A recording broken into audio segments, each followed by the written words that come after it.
चाहिए कि इंसाफ मिले, और खास तौर से उन मुसलमानों को जिन्होंने अपनी जानों को गंवाया, जिनके घर जला दिए गए, जिनके कारोबार को खत्म किया गया, और कोई इंसाफ नहीं मिलने वाला है आज के अमित शाह के इस रिप्लाई के बाद, क्योंकि हमने मुतालबा किया था कि इंक्वायरी कमीशन को इंक्वायरीज एक्ट के तहत बनाया जाए, जो एक सिटिंग सुप्रीम कोर्ट या हाई कोर्ट जज हेड करे। उन्होंने उसको इनकार कर दिया, कुछ नहीं कहा, तो इंसाफ नहीं होगा। एसआईटी क्या करेगी?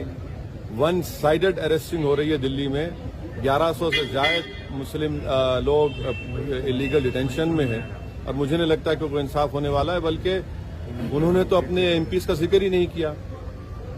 Kapil Mishra DCP, sitting DCP की मौजूदगी में अल्टीमेटम देता है, अमित शाह उसके बारे में बात ही नहीं करते। जहां तक वारिस पठान का ताल्लुक है, वारिस पठान के खिलाफ एफआईआर है, वारिस पठान ने अपना बयान वापस लिया है, मगर क्या अनुराग ठाकुर के खिलाफ एफआईआर है? क्या कपिल मिश्रा के खिलाफ एफआईआर है?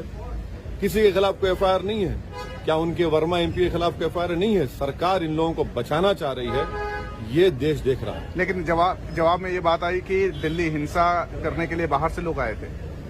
अगर आप दिल्ली पुलिस से कराएंगे तो तोते की तरह जो कहना है कह देंगे।